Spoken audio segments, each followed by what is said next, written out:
Okay, hello and welcome to my YouTube channel. This is Dramani Online Mathematics. If you know you have not subscribed, please subscribe and share it to your colleagues. It's so amazing that about 200, 300 people will watch a video and only two people have just subscribed. Please try to subscribe for me. I'll be very glad and happy for that. Okay, so now we are going to look at the application of partial differential equation. Already, we have looked at the first and the second order PDE. Now we are moving to the application.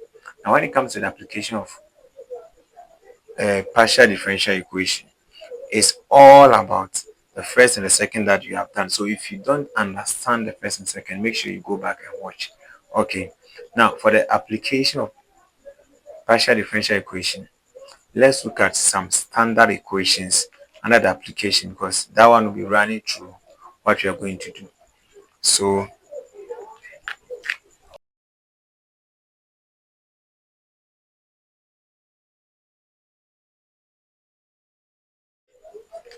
for the standard equation, we have three main that we are going to deal with.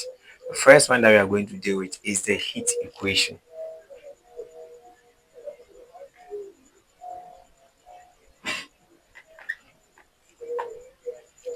Is that okay? Now, for the heat equation, what happened to it is that it's having the equation. This is how the equation look like. Ut is equals to alpha squared ux x. Is that okay? Where this alpha is giving us k over density.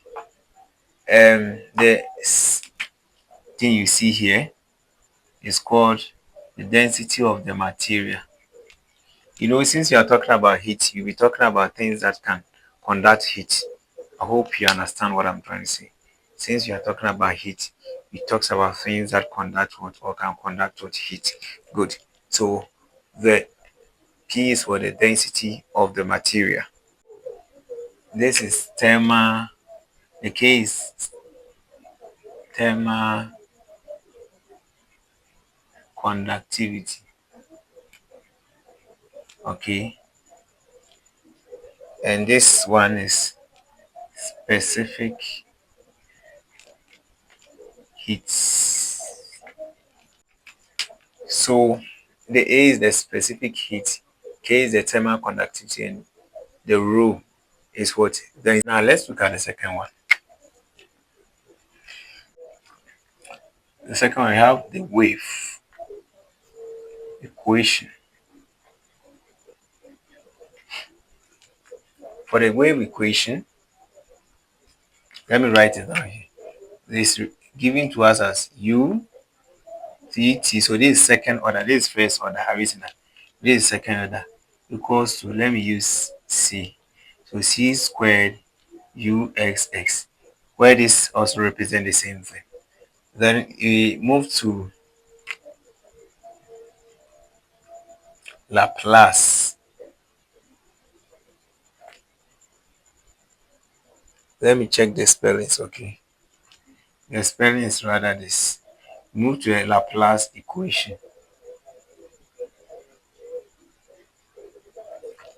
Okay, and the Laplace equation is also giving us UTT, UXX plus UYY equals what? 0. So this is the Laplace equation. This is the heat equation. This is wave equation. This is heat equation. You'll be using this one. So please don't just forget them, okay? When it gets there, you see how you can deal with them. Good. Now let's move forward to next thing that you should be or you'll be looking at.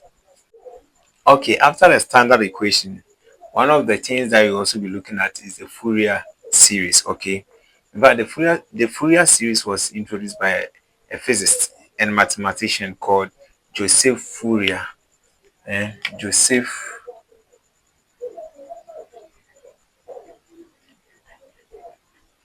So this series was named after Joseph Fourier. He believes that some functions or trigonometric function can be expressed in what in the function form without limits. So you want it in the infinity form. Is that okay?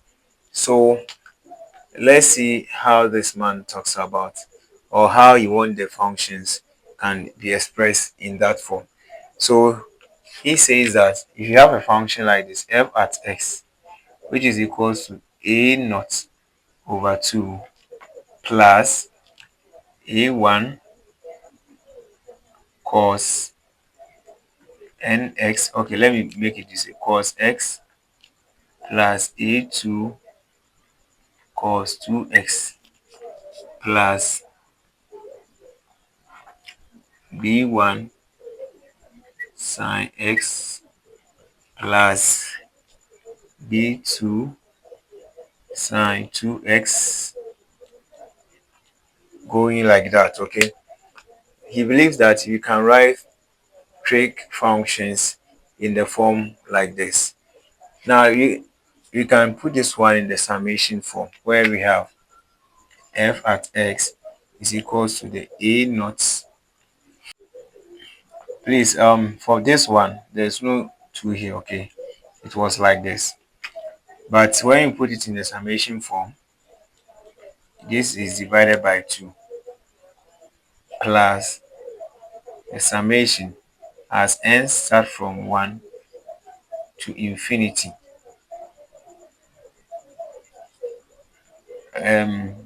A subscript n cos n x plus b subscript n sin n x. So this is the sum of this. Please, this formula is also going to be used. Okay, so you should take note of this formula when I start using it. Okay.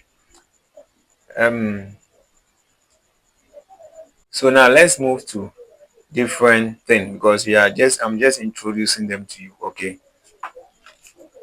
Okay, so now after the Fourier series, the next thing that we want to look at is a periodic function.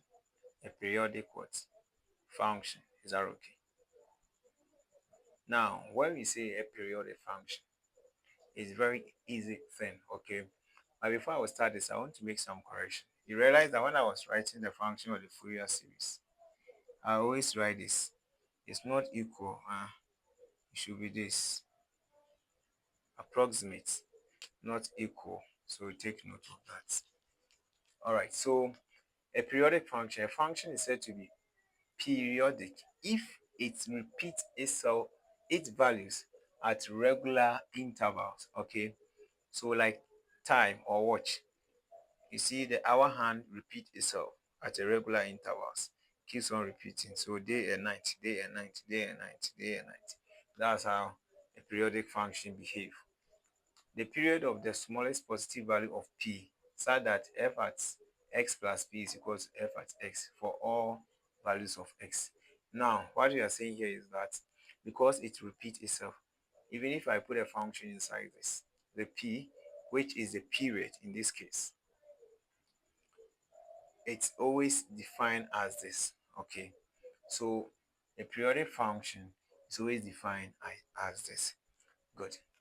Now let's look at some trig ratios, because normally the trig ratios are the ones that behave periodic. Okay, so let's first look at the 6 trig ratios.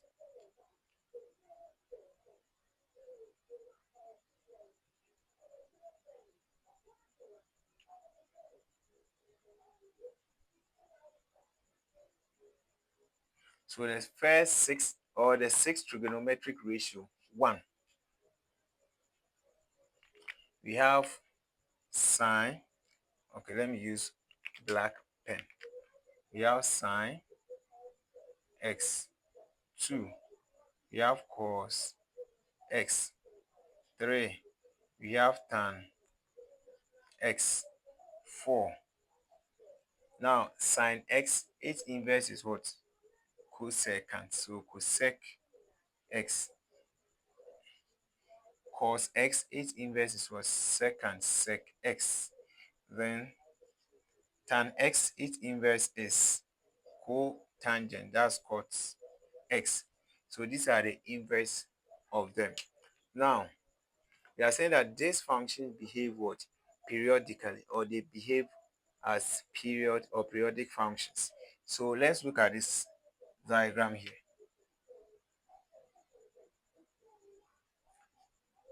This is y,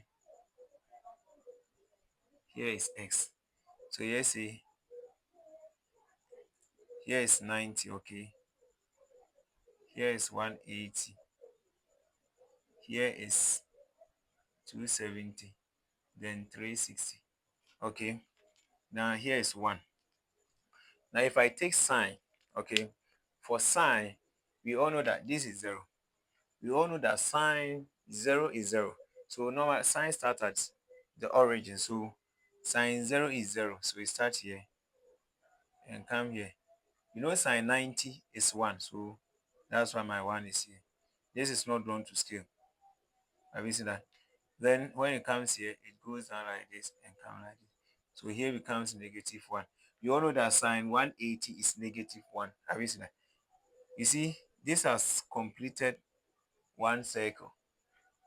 Then it starts again, goes like this, go again, another complete circle. So you see that when it starts moving, it's after getting to this, it will go again, then go again, go again. You see that it will repeating itself. Once it's formed one complete circle, it will go again for another complete circle. Is that okay? If you don't know why it's forming a complete circle, you know from here to here is a semi. Another here is semi. When you combine it, you become a complete circle. All right. Now, when it comes to cosec, cosec doesn't, or cos, it doesn't start from the origin, because if I take cos 0, I will get 1. So normally cos start from here, then move to this place, then this. Have you seen that? Then start again, move, then this. So that is what for cos. So this, the black one is what? Sine. And the blue one is what? Cos x. So for this matter, because before a period will occur, you see that it will complete one what? Circle. So we are saying that a period of sine x and cos x is 2 pi. Is that okay? Because you know that one complete circle is 360. So in radians terms, 360 degrees is equals to 2 pi. So one complete, or I mean the period of a sine x and cos x is the same, which is what? 2 pi. So for that matter, we can say that sine x is what? 2 pi. Cos x is also what? 2 pi. For the tan, the period is pi. Okay, so you should take note of this. Sec x. Now, the period for the sine x and the cos x is the same as their inverse. We know that sine x, its inverse is what? Cosecant x. So here will also be what? 2 pi. Then cos x, the inverse is what? Sec x. So 2 pi. So they are the same. And this one too will be what? Pi, because the inverse of tan is what? Cot. So you should know this. Very good. Now, you can be given some questions for you to determine the period. Okay, now how do you do that? If you want to do that, or to be able to determine, you see this is sine x. What if I have given you, let's say, sine 2x, and you're asked to find the period of this? You don't need to draw a graph to determine that. Is that okay? If I give you sine x, you know it's 2, how do you call it? If I give you sine x, you know the period is 2 pi, right? The same way, if I give you cos x, we know the period is 2 pi, tan x is pi, and they are inverse. Now, if I give you sine 2x, then don't tell me that the period is 4 pi. No. We have a way of getting that. How do you get that? If you want to get that, we are going to use the formula. So, period is always given as 2 pi over n. This one is for sine x and what? Cos x. Is that okay? Then we are also going to have a period which is also given to us as pi over n. And this one is for tan x. Now, I did not bring the cosecant, the secant, then cotangent, because if you know sine x and cos x period to be 2 pi, then cosec x and sec x will also be 2 pi. If you know tan x to be pi, then cotangent x will also be what? Pi. So you should know the difference between the formulas. So when you want to find a period, this is the formula you are going to use: pi over n, 2 pi over n. Where this n is any what? Integer, starting from 1, where n can be 1, 2, 3, going. Is that okay? Good. You can also get negative if possible, no problem. But it's any hot integer, positive and negative numbers. So let me take off this before it invites a lot of questions. So that is what we have here. So now let's look at some examples. Okay, so all the examples are set now. Find the period of the following functions. 1. F at x equals tan 5x. So let's look at that one first. So solution. First one, f at x equals tan 5x, sorry. Now, this one, first thing to do is to write, you know that period is given as, this is tan, so the formula is pi over n. Now look, the n is the coefficient of the x. When I'm talking about the argument, okay, I'm not looking at it as the whole this. When we take 5x, the coefficient of this x is your n.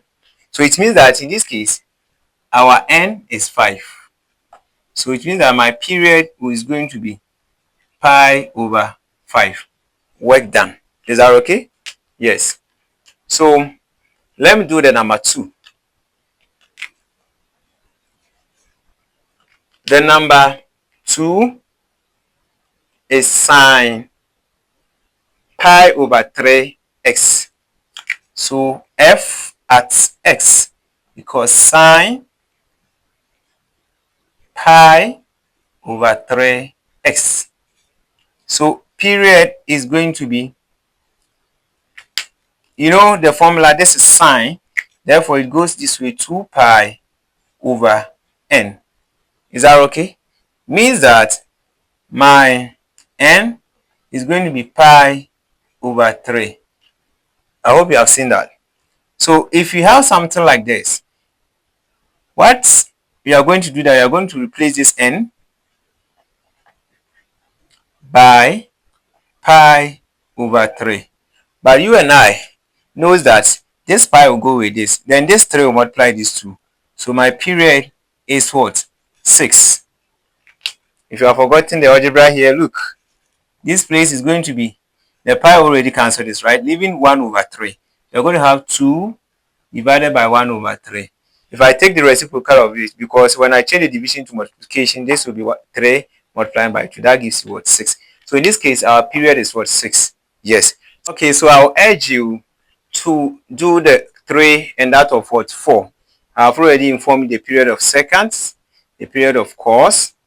Yes, so do 3 and 4.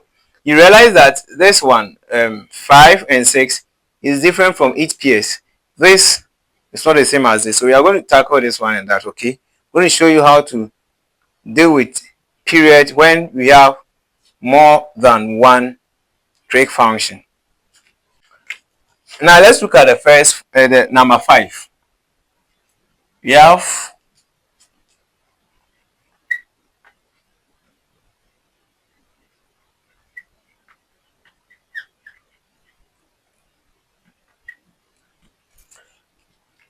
now let's look at the solution to the number 5, because this looks different from the first 2 that I did. So the solution for the number 5 is you want to find a period. So what you do is that you find period for each of them. So first one, let's look for the period of sine x. So the period of sine x is what? 2 pi. I hope you agree. Because if I write the formula is what? 2 pi over n. But our n in this case will be 1 because it's 1x. So if I put 1 here, definitely my n is 1, right? So my period is going to be what? 2 pi over 1, which will still be 2 pi. Good. Second one, you also look at the period for cos x. Please, in essence, I'm not asking you to do this to waste your time. If it is objective, you know. Now, period for cos x, will also be what? 2 pi, right?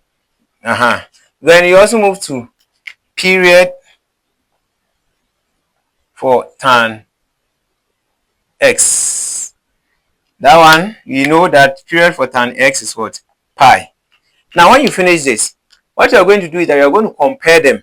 The one that is having the greatest period becomes our answer. So if I compare the period of sine, which is 2 pi, period of cos, which is 2 pi, period of tan, which is pi. If you look at these three things, the pi is the least. So that one is out, leaving 2 pi, 2 pi. So 2 pi, 2 pi is 2 pi. So it means that the period is what? 2 pi. So you conclude. Therefore, the period is equal to what? 2 pi. Because the cos is 2 pi, the sine 2 is 2 pi. So when it's happened like that, you just use that. But in the case where we have different, you just pick the highest. Even this one is different from this, so that's why I picked the highest. So when they give you, to make sure that you check for the period for all of them. So this, for this question, for example, this is sine 3, this cos 5x. Now you try this and leave the answer in the comment section, and the other two, try it and leave the answer in the comment section. Thank you very much for watching. Make sure you subscribe and share.